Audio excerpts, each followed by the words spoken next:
presidente, ¿cuándo va a resolver lo del 25% de las AFP que ha planteado el Congreso? Estamos esperando. Soy Nicolás Lucar, esto es Hablemos Claro y estamos en la línea con el ministro de Justicia, Fernando Castañeda. Ministro, muy buenos días. Muy buenos días. Saludos a los radioescuchas. Estamos preocupados, ministro, desde hace varios días por el tema de la situación en los penales. Está circulando la información de que 13 internos y 3 agentes penitenciarios habrían fallecido víctimas del coronavirus y que hay una cantidad determinada de no solo de presos, sino agentes penitenciarios afectados por este virus. ¿Cuáles son los números? ¿Cuál es la realidad, ministro, en los penales en este momento? Sí, efectivamente, el día de ayer en RTP, que tuve la oportunidad de ser entrevistado para hablar sobre la norma que el día de hoy ha salido publicada sobre el tema de indultos, se me consultó y efectivamente dimos la cifra de 113 trabajadores del Instituto Nacional Penitenciario que han dado positivo. De estos 113 trabajadores hay 83 que están en su casa, ¿de acuerdo?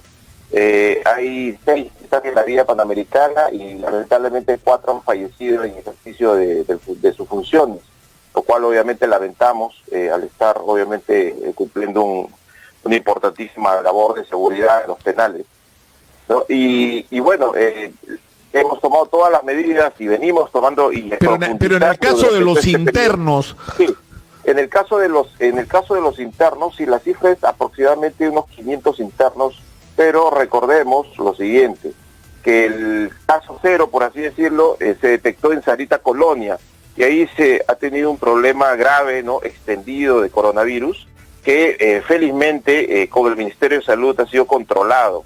¿Y cómo probamos eso? Porque no hay, a partir del control ejercido por el MINSA, no hay ningún otro interno que ha salido evacuado a los hospitales. Actualmente Sarita Colonia, como lo mencioné en entrevistas pasadas, es ha aprovechado todos los espacios del penal, absolutamente todos, incluso el CENEP, que es el que está al frente, para justamente descomprimir todos los pabellones, ¿no?, y poder utilizar todas las áreas con la finalidad de que tengan, este objetivo de aislamiento social, ¿no? Con el tratamiento... Pero ¿cuántos internos han fallecido víctimas de la enfermedad del coronavirus, ministro? Han fallecido 13 internos, 19 se encuentran en hospitales y el resto está focalizado en el Callao, en Cañete, en proporción menor, y en Chimbote, que son los tres penales en donde se ha infiltrado el virus. Recordemos que hay 68 penales y por lo menos 57 no hay reportes clínicos de las áreas de salud que se haya podido detectar el coronavirus, ¿no? Ahora, en Piedras Gordas nosotros recibimos el reporte ayer, incluso hay un testimonio grabado por un agente penitenciario, exacto, donde habla de que habría 3 fallecidos. No, hay que corroborar siempre las informaciones oficiales, ya, porque nosotros nos sujetamos obviamente a todos los protocolos del MINSA. Ha habido muchísima información que circula de todo tipo, información falsa que el Instituto Nacional Penitenciario ha desmentido, porque obviamente pues hay información que circula de todo tipo. Por eso yo rogaría que se ciña a los comunicados oficiales con la finalidad de mantener la calma y de brindar una información con objetividad, ¿no? Nicolás, pero la información sobre Piedras Gordas... Sí, es que es importante, ministro, tener la información con la mayor transparencia, porque, por ejemplo, nosotros recibimos una comunicación de internos y estos fueron trasladados, se determinó que tenían coronavirus.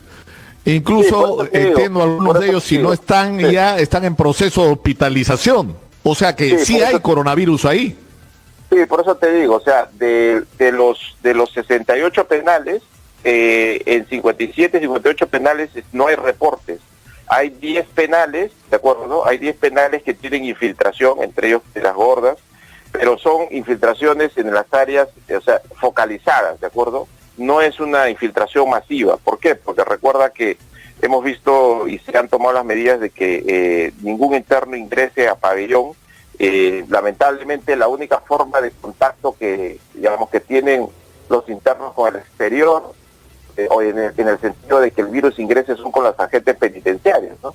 Se han tomado todas las medidas, se siguen tomando las medidas, pero estamos obviamente ante un virus altamente contagiable que, digamos, complica de manera la forma como enfrentarlo, ¿no? Como te digo, hay un plan anti-COVID. El problema, ministro, es que esto nos enfrenta sí. Es decir, la principal recomendación de las autoridades sanitarias es evitar las concentraciones, los tumultos. Los penales están tan hacinados que es sí, exactamente es que hoy, lo menos recomendable, digamos. Sí, por eso es que el día de hoy se ha publicado en el Diario Oficial del Peruano un decreto supremo que lo que hace es simplificar al máximo, ¿de acuerdo?, todo el procedimiento de la concesión de las gracias presidenciales. Podrás ubicar en el Diario Oficial la norma que establece un procedimiento célere con documentos mínimos y que la Comisión de Gracias Presidenciales del Ministerio de Justicia está actuando ya, y que establece cuáles son los criterios de priorización. Estamos hablando de... Lo tengo en la mano, ministro, pero quisiera que lo compartamos con nuestros oyentes, televidentes y seguidores en las redes.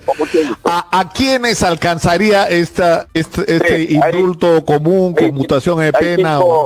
Hay cinco grupos priorizados conforme a las recomendaciones internacionales, ¿no? Primero, las madres con niños menores de 3 años. Segundo, las madres gestantes. Tercero, los adultos mayores, es decir, los de más de 60 años, que no hayan cometido delitos graves. Cuarto, los enfermos. Y quinto, aquellos internos o internas que vayan a cumplir su condena en los próximos 6 meses, que son, digamos, obviamente criterios objetivos. Es decir, todos estos criterios responden a criterios objetivos con la finalidad de poder priorizar población vulnerable y poder acelerar la excarcelación como una medida para mitigar el hacinamiento penal. Exitosa. ¿No? Es decir, esta lista que usted acaba de escribir es la digamos, son los criterios. La de aquellos o aquellas que pueden ser favorecidos, pero también hay exclusiones, ¿no es cierto? Exacto. El indulto, por ejemplo, si uno tenga 60 años, ¿no? Pero si está preso por un delito contra la humanidad o por... ¿no? Exacto, hay una lista de delitos también. Hay una lista de delitos excluidos porque son delitos graves, ¿no? Las organizaciones, digamos, internacionales, Naciones Unidas, obviamente, pondera la situación, recomienda de que se tomen también medidas en relación a no poner en riesgo a la propia sociedad, ¿no? Por ejemplo, sicarios, marcas, regladores, homicidas, feminicidas, traficantes en organizaciones criminales, en fin. Hay un conjunto de delitos que se han detallado claramente en el decreto supremo con la finalidad de no digamos, generar pánico ni tampoco poner en riesgo la seguridad de las personas, ¿no? El título que se refiere de las excepciones para la aplicación de estos indultos o conmutaciones de pena, que es el que se refiere a los delitos contra la administración pública, ahí de lo que estamos hablando es en general y en genérico y en popular de corrupción. Los delitos, exactamente, también son delitos graves y son excluidos, ¿no? Si hay un catálogo que explícitamente se ha establecido, incluso por libro y por capítulo del Código Penal, con la finalidad que exista obviamente claridad y objetividad en torno a cuál es la masa de posibles beneficiados con esta gracia presidencial, ¿no? ¿Y se ha calculado a cuántas personas podría alcanzar, a cuántos internos podría alcanzar los otorgamientos de estos beneficios? Con un techo máximo, Nicolás, de 3.000 internos, máximo. ¿Por qué te digo máximo? Porque obviamente la Comisión de Gracias trabaja en base a la información que remite el INPE. Se ha simplificado al máximo los requisitos, o por ejemplo solamente la sentencia y además la constancia del Poder Judicial que no exista, por ejemplo, una orden de detención vigente por la comisión de otro delito. Y además que los antecedentes de la persona, es decir, no se puede liberar una persona que tiene pues un rosario de delitos previos, ¿no? justamente por la misma razón de no poner en riesgo a la sociedad, ¿no? Entonces, con esos dos elementos que te menciono, la comisión opera rápido y sobre ello aplica las exclusiones, ¿no? De acuerdo, pero esto compete a lo que puede ser, digamos, su portafolio, ¿no es cierto? Así es. Y el presidente de la República, que es el único que tiene la atribución del indulto y las conmutaciones en el contexto de las gracias presidenciales. Pero ¿qué puede hacer? Porque estamos hablando acá que del 3 o 4% del total de la población carcelaria. Sí, estamos hablando de una acción de mitigación conforme a incluso las recomendaciones internacionales hablan de excarcelar en la medida de lo posible, ¿no? Y obviamente esto se refiere, esta interpretación, a hacer todos los esfuerzos conforme a los marcos nacionales respectivos de cada país, ¿no? Entonces, ¿qué se puede hacer? De los 97.000 internos, hay 62.000 que corresponden a los sentenciados, sobre los cuales se aplican estos grupos vulnerables que te menciono, y hay otro gran grupo de internos que son los procesados, que son alrededor de 35.000 internos. Como ministro enviado una comunicación yo al sistema de justicia hace varios días, en donde justamente tomamos en consideración, respetando la independencia de los jueces, para que el sistema de justicia se pueda activar. Efectivamente el sistema de justicia se activó y recomendó a todos sus jueces para que de oficio revisen todos los mecanismos que se encuentren pendientes y incidan sobre la carga procesal, ¿no? Ese es otro tema también importante, que además también juega un rol importantísimo el Ministerio Público, ¿no? El Ministerio Público es quien tiene que, en el marco de cada caso concreto, ¿no? Evaluar y solicitar al juez las medidas que correspondan y que incidan sobre la situación de los procesados, ¿no? Esa es otra medida que también incide en el deshacinamiento, ¿no? Claro, porque, ministro, a nosotros nos ha parecido mal antes y nos parece peor ahora que cuando se hable, por ejemplo, de prisiones preventivas, estas se refieran básicamente a los involucrados en los escándalos de corrupción, tanto funcionarios públicos como empresarios, ¿no es cierto? Y que no se hable de la cantidad inmensa, como usted ha dicho, más de 30.000 presos que están en prisión preventiva y que tal vez merecerían y con mayor razón, ¿no?, el beneficio de continuar sus procesos en arresto domiciliario o en otra condición. Pero eso duda, ¿no? Ya es una atribución exclusiva del Poder Judicial. Del sistema de justicia, estamos hablando del Ministerio Público, digamos en concordancia con el Poder Judicial, ¿no? Ese es un punto. Y además, Nicolás, tú dirás, bueno, ¿y qué van a hacer el resto de internos que se quedan? Es decir, que por delitos graves van a permanecer en los penales. Bueno, ahí justamente en coordinación con el comando COVID, ¿no?, con la doctora Macetti, la recomendación justamente es maximizar, y eso es lo que se está haciendo, todo lo que tenga que ver con la observación médica, clínica, digamos, toda la intervención médica en los penales, utilizar todos los espacios disponibles con la finalidad de justamente incidir en la población penitenciaria, y eso es lo que se está haciendo. Ahí tenemos una dificultad que es bueno que se sepa, obviamente por el temor al contagio, porque esto no solamente, o sea, no estamos hablando de un problema exclusivamente penal, estamos hablando de toda la población en general, ¿no? Estamos hablando de una pandemia internacional, mundial. Es que hay mucho temor al tema y han habido, digamos, renuncias, trabajadores y agentes penitenciarios que obviamente por temor al contagio han simplemente desistido de ir a trabajar. Eso ha ocasionado una merma en la potencia de seguridad y de trabajo en el INPE que se está restableciendo conforme a lo dispuesto del Consejo Penitenciario, ¿no? Son diversas dificultades que se enfrentan en una guerra, porque el virus para nosotros es enfrentarlo y es una guerra, y que ocasionan obviamente diversas dificultades de todo tipo, ¿no? Ahora, ahí me llegan dos preguntas bien puntuales. Sí, claro, con mucho ministro, este beneficio del indulto o la conmutación de pena no le va a alcanzar a los sentenciados por terrorismo como Abimael Guzmán, ¿no es cierto? Ni a sentenciados como Vladimiro Montesinos o Alberto Fujimori. Todos los delitos de corrupción, en el capítulo de delitos de corrupción, son delitos graves, terroristas, feminicidas, sicarios, marcas, traficantes en organizaciones agravadas. En fin, hay una especificación clara con artículo del Código Penal que se ha establecido y se ha puesto en la norma el Decreto Supremo, ¿no? Ahora, se está generando un conflicto bastante serio en relación al pedido hecho por la abogada de Keiko Fujimori de revocar la prisión preventiva. Y lo que han planteado los representantes del Ministerio Público que es que la audiencia se postergue hasta que termine la cuarentena. Bueno, y por supuesto. Sí, Nicolás. Bueno, esto, como te digo, como la discusión ahí es de una persona procesada, entonces es en el marco de las reglas procesales, en la interacción entre el Ministerio Público y el Poder Judicial que tienen que resolver esto. ¿En base a qué información? Obviamente el elemento probatorio que se inserta en el marco del proceso para que el juez pueda resolver, lo solicita el fiscal, ¿no? O el juez de oficio, dependiendo de su atribución, el ordenamiento legal, con la finalidad que cuente con información específica, no en general de la situación de los penales, sino específicamente de dónde se encuentra recluido el interno y cuáles son los factores de riesgo que específicamente en el caso concreto se tienen, ¿no? Claro, ahora,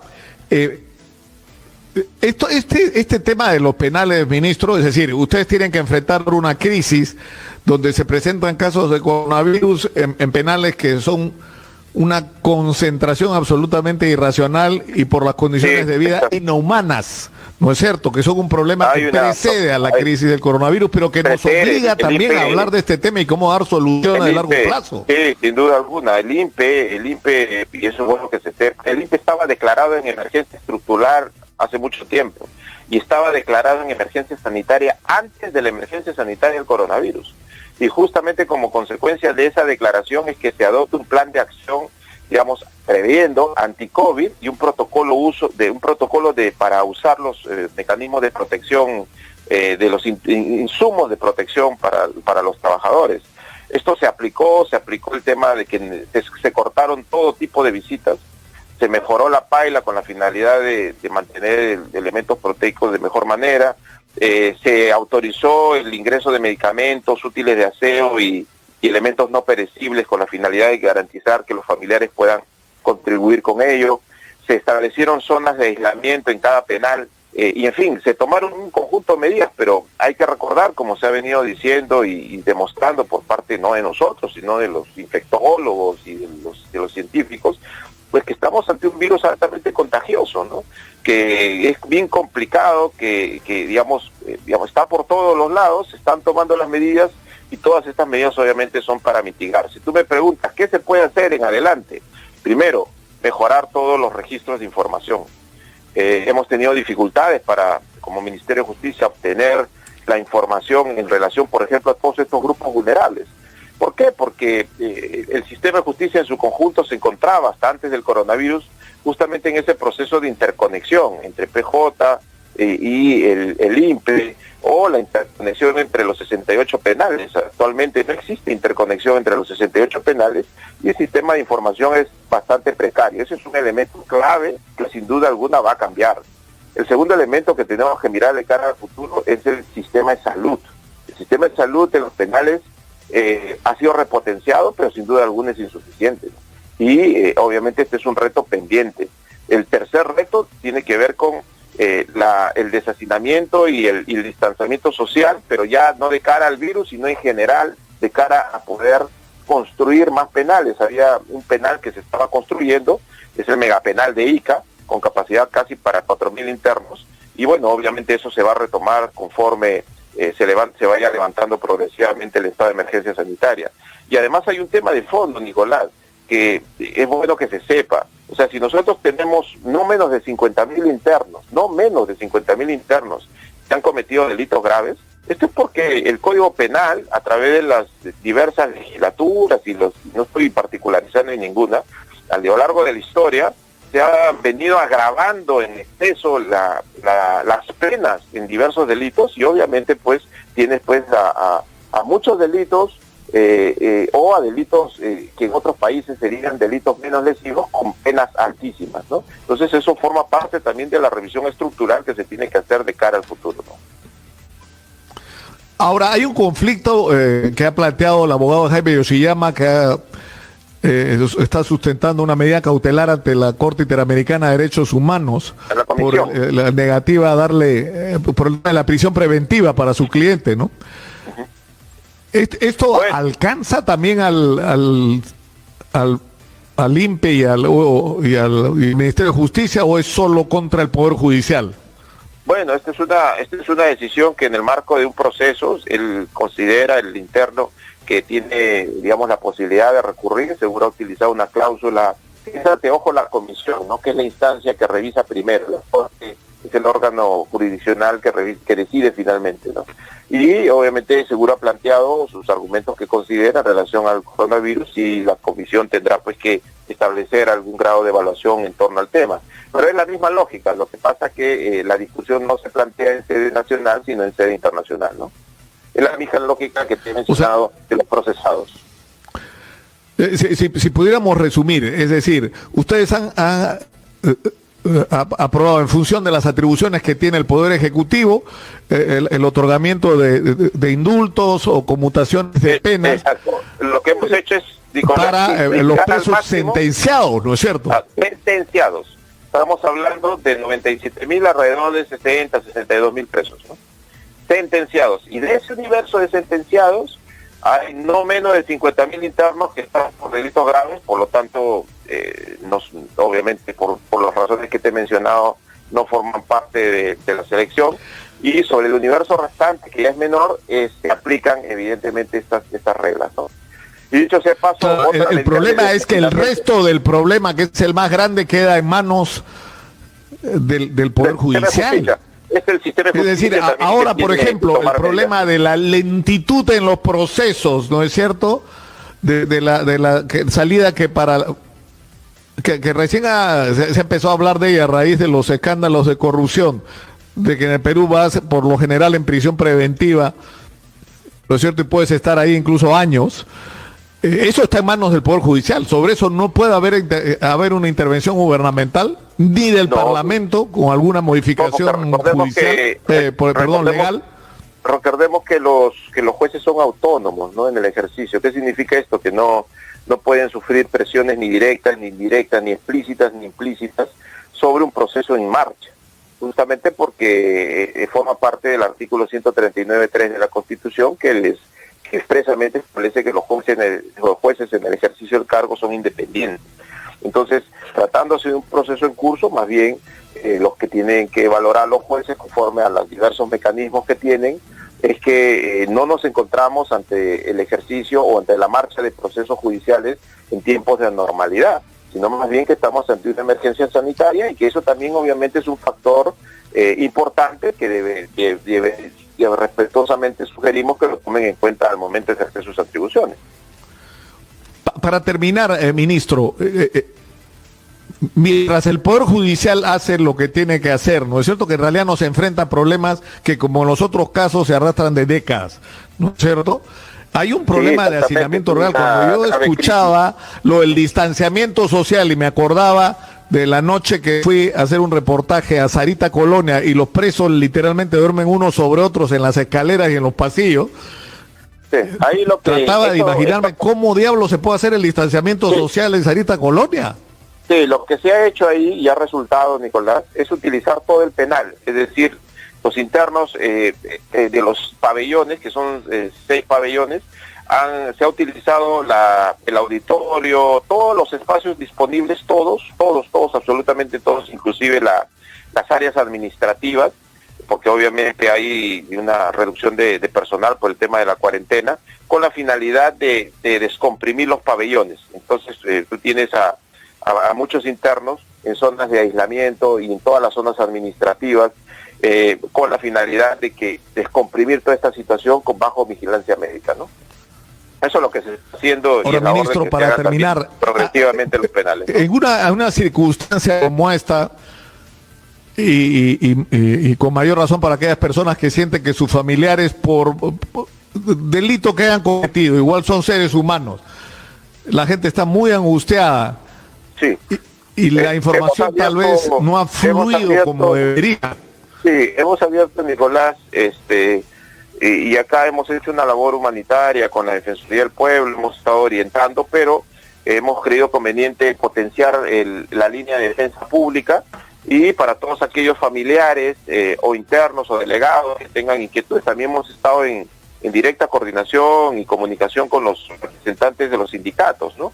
Que nos han hecho llegar un conjunto de inquietudes, y en función de eso hemos estado actuando también. pero hemos potenciado y pueden llamar al Fondo Alegra, que es 1884, opción 2. Este Fondo Alegra va a poder ayudar y canalizar las inquietudes de los internos y sobre todo de las familias, con la finalidad de ayudarnos todos y potenciar de mejor manera el trabajo. Vuelvo a repetir, el Fondo Alegra 1884, opción 2. Una última pregunta, ministro. ¿Van a ampliar la cuarentena? Eso es objeto de evaluación, Nicolás. Eso lo anunciará el señor presidente de la República, ¿no? ¿Y van a aceptar la propuesta del Congreso del 25%? ¿Y van a aceptar la propuesta del Congreso del 25% de las AFPs? Eso también es objeto de evaluación, ¿no? Lo único que te puedo decir es que reiterar lo que hemos venido, Nicolás, reiterando. Estamos ante un virus altamente contagioso y lamentamos que se estén produciendo muertes, pero también hacemos la invocación de que el virus se desplaza con las personas, y si algunas personas se siguen desplazando injustificadamente, se complica la labor que se está teniendo, ¿no? Por eso es que reiteramos por todos los lugares por donde vamos esa responsabilidad de los ciudadanos para poder cautelar la vida y la integridad de todos, ¿no? Muchas gracias al doctor Fernando Castañeda, ministro de Justicia, por atender nuestro llamado. Tenga usted muy buenos días. Muy buenos días, Nicolás, muy amable. Nos vamos a la pausa, regresamos con más. Esto es